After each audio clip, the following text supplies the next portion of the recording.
বিরোধী দল আন্দোলন রেখেছে বা আন্দোলনের হুমকি দিচ্ছে। আপনারা আমরা সাধারণ জনগণ কী ভাবছেন? আমি ভাবছি আন্দোলন করা ঠিক হবে না। আন্দোলন দেশের ক্ষতিকর। আন্দোলন রাষ্ট্রের উন্নয়ন কাঠামোকে ধ্বংস করে দেয়। আন্দোলন দেশের শিল্প কারখানাকে ধ্বংস করে দেয়। আন্দোলন জনজীবনের দুর্ভোগ নামিয়ে আনে।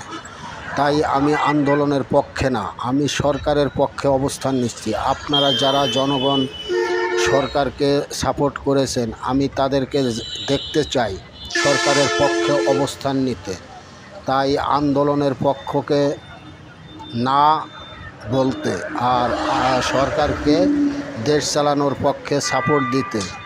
আমার ভিডিওটি ভালো লাগলে বিএনপির সমস্ত জনগণ ও ভোটাররা ভিডিওটি সাবস্ক্রাইব করে জনগণের কাছে পৌঁছায় দেবেন। আমরা আন্দোলন মানি না, মানব না। এই অবৈধ আন্দোলন আমরা সরকারকে সমর্থন করি। ধন্যবাদ সবাইকে। ভালো